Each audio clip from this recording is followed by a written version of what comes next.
अस्सलाम वालेकुम। हम एक ऐसे मौजू पर बात करने वाले हैं जिसकी हम सबको कभी ना कभी शिद्दत से ज़रूरत महसूस होती है।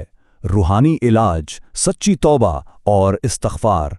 तो चलिए अपने अंदर के इस बोझ को हल्का करने और खालिक के साथ दोबारा जुड़ने के इस खूबसूरत सफ़र का आगाज़ करते हैं। जरा सोचिए, क्या कभी ऐसा महसूस होता है कि दिल बहुत बोझल है?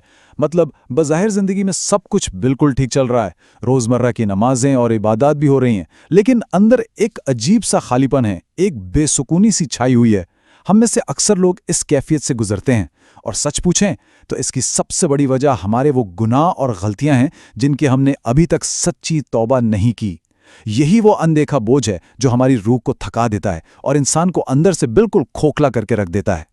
अब जरा लफ्ज़ इस्तग़फ़ार की बुनियाद को समझते हैं। ये अरबी के जड़ लफ्ज़ गफ़रा से निकला है।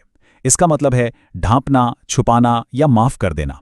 तो इसका मतलब ये हुआ कि जब हम इस्तग़फ़िरुल्लाह कहते हैं तो हम महज कोई रस्म पूरी नहीं कर रहे, हम दरअसल अपने खालिक के सामने एक इंतहाई गहरी दिल से निकली हुई इल्तिजा कर रहे होते हैं कि वो हमारी खामियों को, हमारी कोताहियों को अपने रहम की चादर से ढांप ले। ये सीधा अपने रब से एक बहुत ही ज़ाती और गहरा मुकालमा है। और इस हवाले से कुरान पाक की सूरत निसा की आयत नंबर 110 वाकई दिल को एक अजीब सा सुकून देती है। इसमें इरशाद होता है कि जो कोई बुराई करे या अपने नफ्स पर जुल्म करे और फिर अल्लाह से माफ़ी मांग ले तो वो यकीनन अल्लाह को बेहद बख्शने वाला और मेहरबान पाएगा। ये आयत उस बात की सबसे बड़ी गारंटी है कि इलाही रहमत हर उस इंसान के लिए फौरी तौर पर मौजूद है जो सच्चे दिल से उसे मांगता है। मतलब रहमत के दरवाजे कभी बंद नहीं होते, बस हमें दस्तक देने की देर है। अब चलते हैं इन तमाम बंद दरवाज़ों को खोलने वाली इस मास्टर की यानी इस खास चाबी की तरफ जिसे सैयदुल इस्तग़फ़ार कहा जाता है। सही बुखारी की इस ताकतवर दुआ के अल्फाज जरा महसूस करें। ए अल्लाह, तू मेरा रब है, मैं अपने किए हुए कामों की बुराई से तेरी पनाह मांगता हूँ। ये अल्फाज कितने खूबसूरत और गहरे हैं ना। ये दुआ एक ही वक्त में इंसान की इंतहाई आजिज़ी को भी बयान करती है और उन बेशुमार नेमतों का एतराफ़ भी करती है जो अल्लाह ने हमें अता की हैं। एक तरफ गुनाह का इकरार और दूसरी तरफ नेमतों का शुक्र, ये दोनों मिलकर एक बिल्कुल ही बेमिसाल रूहानी कैफियत पैदा कर देते हैं। और कमाल की बात यह है कि इस दुआ के साथ जो हतमी इनाम जुड़ा है वो सीधा जन्नत है। हदीस में आता है कि अगर कोई शख्स मुकम्मल यकीन के साथ दिन के वक्त ये दुआ पढ़े और इसी दिन शाम से पहले वफात पा जाए तो उसके लिए जन्नत की गारंटी है। और यही बात रात को पढ़ने वाले के लिए भी है कि अगर वो सुबह होने से पहले दुनिया से चला जाए तो उसके लिए भी यही इनाम है। ये सिर्फ चंद अल्फाज नहीं हैं, ये बराए वास्त जन्नत का परवाना है, बस शर्त सच्चे यकीन की है। उलमाए किराम ने तौबा के कबूल होने की ये 3 बिल्कुल बुनियादी नॉन नेगोशिएबल शराइत बयान की हैं। पहली शर्त गुनाह को उसी वक्त फौरी तौर पर छोड़ देना। दूसरी शर्त दिल में वाकई सच्ची पशिमानी और दुख महसूस करना। और तीसरी शर्त ये पुख्ता इरादा करना कि अब इस गुनाह को दोबारा कभी नहीं दोहराया जाएगा। अगर हम मुसलसल एक गुनाह किए जा रहे हैं और साथ जुबान से इस्तग़फ़ार भी कर रहे हैं तो सच बताएं, हम दर हकीकत तौबा के तसव्वुर के साथ महज खेल रहे हैं। सच्ची तौबा सिर्फ जुबानी जमा खर्च नहीं बल्कि अमली कदम मांगती है। इसी दूसरी शर्त के हवाले से इब्ने माजा की इस शानदार हदीस पर गौर करें। पशिमानी ही तौबा है। नबी करीम सल्लल्लाहु अलैहि वसल्लम का ये फरमान हमें बताता है कि सच्ची तौबा का असल मरकज़ दरअसल क्या है। अपने गुनाह पर दिल का टूट जाना, अंदर से एक शदीद किस्म का दुख महसूस करना और निदामत होना, बस यही वो जज्बा है जो इंसान को फ़ौरन अल्लाह के करीब कर देता है। अगर हमारे दिल में वो दुख नहीं है ना तो तौबा महज एक रूटीन की कार्रवाई बनकर रह जाती है। इस्तग़फ़ार की कसरत और उसके बेहतरीन औकात पर नज़र डालते हैं। ज़रा इस नंबर पर गौर करें, 70 से ज़्यादा।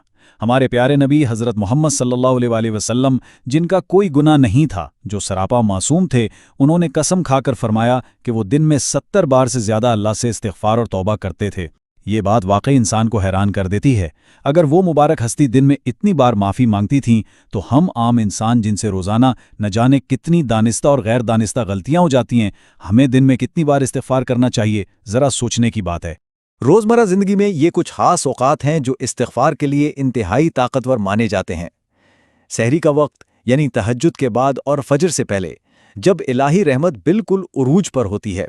फिर रोज़ाना की फ़र्ज़ नमाज़ों के फ़ौरन बाद का वक्त, जुमा का दिन और उसमें ख़ास तौर पर असर से मगरिब के दरमियान की वो कमाल की घड़ी। इसके अलावा जब बारिश हो रही हो या अज़ान और इक़ामत के दरमियान का वक्त हो, یہ وہ سنہری اوقات ہیں جب ہماری معافی کی التجائیں آسمانوں پر سب سے زیادہ تیزی سے قبول ہوتی ہیں۔ قرآن اور سنت سے جو فوائد ہمیں ملتے ہیں وہ واقعی حیرت انگیز ہیں۔ سورت نو کے مطابق استغفار سے رزق اور مال میں بے پناہ برکت ہوتی ہے۔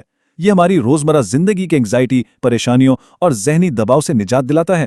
اس سے دل کو ایک ایسا زبردست روحانی سکون ملتا ہے جسے آپ الفاظ میں بیان ہی نہیں کر سکتے، اور سب سے بڑی بات آخرت میں مکمل بخشش اور معافی کا وعدہ ہے۔ تو استغفار واقعی بھاری دل کا علاج بھی ہے اور ہماری دنیاوی مشکلات کا ایک بہترین حل بھی۔